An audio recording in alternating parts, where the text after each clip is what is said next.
Salve, galera, começando mais um programa de Olho no Tour. Claro, Carlos Matias, eu, Marcelo Andrade, Marcelo Boscoli.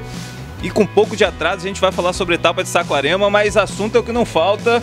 Vou começar com o Marcelo Andrade, que estava cobrando o Boscoli do Adriano Mineirinho chegar na frente. O cara chegou e venceu.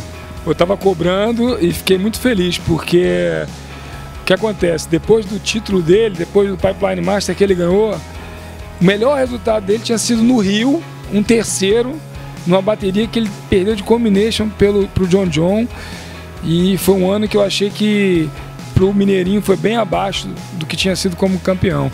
E começou na perna australiana, que eu acho que ele sempre arrebenta, também não chegando. Então eu tava já, apesar do quarto do ranking, já tava dizendo, pô, será que o Mineirinho vai ficar bem, mas não vai chegar? E nesse campeonato, cara, ele não perdeu uma bateria, foi o melhor, realmente mostrando, até entrou naquele que a gente chama no modo automático, que a gente chama quando você vê que é aquele cara que vai ganhar, né? Como você vê o John John e Margarete, quando você vê o Filipinho no Rio naquele ano que ele ganhou. Foi a primeira vez, acho que eu vi o Mineirinho nesse nível, chegar e dizer, não, esse cara vai ganhar. Bom, ganhou mesmo, como você disse, invicto. Agora, Boscoli, tivemos aí a grande surpresa, Iago Dora na semifinal. Cara, Iago surfou muito nesse campeonato. Eu acho até assim que muito do que a gente queria ver na linha e no surf do Medina, a gente conseguiu ver com o Iago nesse campeonato. Boas manobras, velocidade, manobra tanto na onda quanto no ar. Aquela confiança que alguma hora aquela manobra ia encaixar. Teve um desempenho maravilhoso.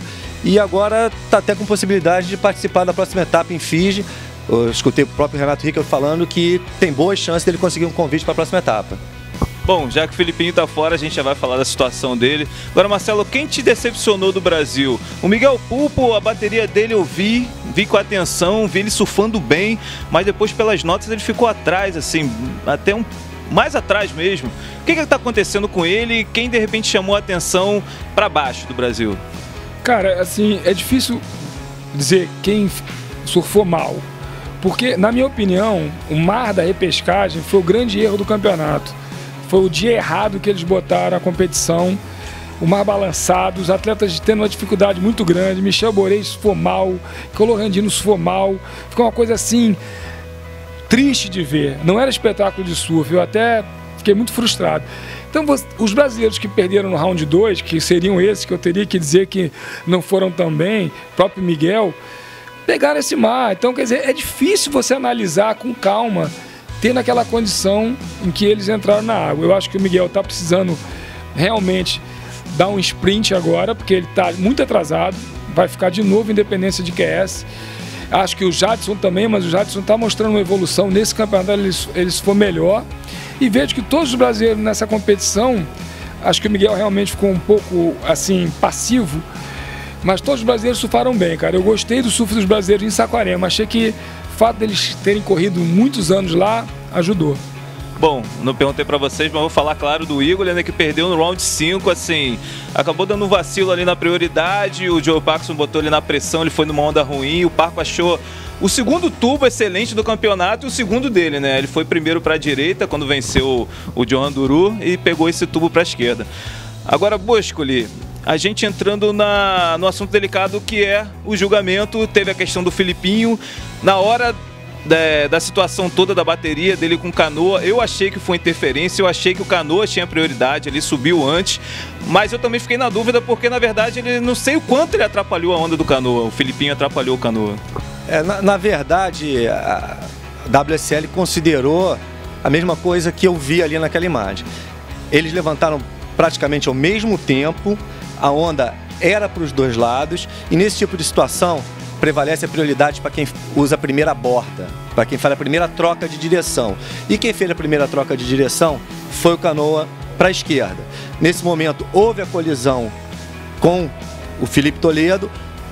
Claramente o Canoa se desequilibrou, perdeu o tempo da primeira manobra e consequentemente teve o potencial da onda lesado e foi marcada a interferência. A reclamação do Felipe foi no sentido de que ele e a equipe dele consideravam que o Felipe Toledo não havia atrapalhado, lesado o potencial da onda do Canoa. Eu penso diferente, penso que ele lesou e que a atitude foi correta. E acho que o Toledo, com o surf que ele tem naquele tipo de onda, o grande erro dele não foi interferência, porque interferência é uma coisa rápida que acontece ali no momento de impulso, você errou. Mas aí depois ele teve 30 minutos para esfriar a cabeça e fazer o que ele faz, tirar notas em torno de 9, em torno de 8 e vencer uma bateria que estava com a média super baixa. Então o grande erro do Filipe Toledo para mim foi não voltar com a cabeça, não esfriar a cabeça e virar uma bateria que seria perfeitamente possível para ele. E posteriormente, ainda fora de si, subir lá em cima, entrar na área dos competidores, e aí é o outro lado da polêmica. E pelo que comentam, agiu de forma muito agressiva com as pessoas envolvidas na organização do campeonato e foi punido com não vai participar da próxima etapa em Fiji e uma multa que eu não sei bem se foi de 8 a 12 mil dólares, alguma coisa nesse sentido. Vale a pena a gente lembrar também que não é uma perseguição contra o brasileiro. Já o Jeremy Flores já sofreu esse tipo de punição. Lá atrás o Vitor Ribas, que era uma pessoa extremamente calma, também sofreu esse tipo de punição por jogar cascalho em juiz, então é uma coisa que costuma acontecer na WSL. Só que, aproveitar rapidinho aqui, porque você falou do Igor, cara, teve uma bateria que eu achei super simbólica no campeonato, que foi o Igor Dantas, o Gabriel Medina e o Mineirinho. Essa bateria, para mim, mostrou bem o que foi Saquarema. Oportunidade de onda para todo mundo. O Igor mostrou o que ele tem de melhor, o backside dele optando pelas esquerdas, pelas direitas, batendo verticalmente. O Medina foi para os aéreos, nas esquerdas, e o Mineiro, pela regularidade para os dois lados. Então essa bateria foi bem, para mim, representa o que foi Saquarema. Um campeonato com muita onda, nenhum mar excepcional, mas oportunidade para todos os surfistas. Foi o melhor campeonato que o Brasil já teve? Eu acho que foi o melhor campeonato que já teve no Brasil. As oportunidades foram dadas para todos os surfistas. Baterias onde o surfista muitas vezes não estava com a prioridade no final. Ele conseguia ainda pegar ondas e virar baterias. Oportunidades foram dadas e o que mais me surpreendeu, eu achava que o que ia perder muito seria o público. E a praia estava cheia, inclusive dia de semana. Então acho que o campeonato foi um sucesso e uma vitória para todo mundo. Só queria falar que esse campeonato foi o melhor para mim do Rio de onda, porque eu já fui um campeonato em Imbituba que sinceramente eu achei bem melhor do que esse campeonato. CT mesmo? CT mesmo. Em Imbituba foi muito bom, tinha umas direitas assim iradas, acho que a final foi Mick Fanning, se não me engano, e Kelly Slater, e realmente os caras, aquele mar estava muito bom. Marcelo, acho que também uma coisa que talvez o pessoal que não é do Rio não saiba. Durante toda a janela do campeonato, todos os dias que nós tivemos a etapa funcionando em Saquarema, era o melhor lugar de todo o estado do Rio de Janeiro. Então, sem dúvida nenhuma, a cidade do Rio de Janeiro não teve um dia com ondas melhores do que as apresentadas em Saquarema durante o campeonato. Não tivemos nenhum dia espetacular? Não. Mas a etapa continuando por lá, certamente esse dia vai aparecer. Pô, pois é, eu gostei muito do último dia e do final de semana. Achei que o sábado e o domingo assim tava divertidaço, apesar daquela pororoca que insistiu em atrapalhar os atletas. Mas os locais estavam falando que tava faltando mais um suel para pegar a areia e jogar no canal e aí sim dar aquele refino no fundo lá de Itaúna. Marcelo Andrade, voltando a falar do caso de julgamento, né, a gente teve, além do Filipinho, o Filipinho foi um pouco mais agressivo na atitude, na forma de reclamar. O Medina foi reclamar também, ou sei lá, foi perguntar o porquê das notas da bateria dele com o Iago. Frederico Moraes também na derrota dele para o Julian Wilson. Agora a gente tem um caso também do próprio Medina com o Bede Durbridge, que todo mundo achava que o Bede, ou muita gente achou que o Bede ia virar e não deram a nota para ele. Como é que você viu o julgamento, esses casos? Olha, de uma certa maneira eu vi um julgamento bom, porque em termos de resultado eu não vi nenhuma coisa grosseira como foi aquele de Bells que o italiano perdeu para o Sebastian Zitt. Eu vi baterias muito apertadas, em que, como você falou, o Bede poderia ter virado ou não, era uma questão dos juízes terem definido por isso. Eu acho que, de uma maneira geral, você via que os caras que estavam melhor estavam ganhando. Realmente não teve assim... E, como eu volto a dizer, alguns mares ridículos que os caras botaram, que não precisava e que prejudicou muito a performance dos atletas. Mas, de uma maneira geral, achei bom o julgamento. Deixa eu só falar rapidinho aqui. Queria falar do Mineiro também um pouquinho, porque, na verdade, o Mineiro é um cara que muitas vezes é esquecido por todos, inclusive muitas vezes foi esquecido por nós também. E acho que ele funciona bem assim dessa forma. O Medina chama as atenções todas para ele, o Mineiro fica um pouco esquecido e ele surfou muito nesse campeonato. Ninguém estava com a velocidade dele, a cavada dele batendo tão vertical quanto ele e puxando para dentro tanto quanto ele. Você vê que o cara que mais tentou fazer esse surf foi o George Smith, segurando lá embaixo a cavada de backside, batendo, mas estava muito menos vertical e muito menos contundente e linkando as manobras. Então, mineiro, espetáculo à parte, destruiu em Saquarema. Bom, no feminino, Tyler Wright venceu pela segunda vez consecutiva no Brasil, mas foi o terceiro título dela. E as brasileiras não passaram da terceira fase. A Tainá, de apenas 14 anos, venceu. No dia do aniversário dela, venceu a triagem, mas na competição não se achou muito. E a Silvana Lima também não encaixou mais uma vez seu surf aí agora em Saquarema. A Silvana está mostrando que o nível dela está abaixo das meninas do CT, infelizmente tenho que dizer isso. Mais uma vez, os meninos pegaram um campeonato com ondas para a direita, que beneficia muito a Silvana, a Tainá também. A Tainá menos, porque ela é da guarda, sou bastante de backside.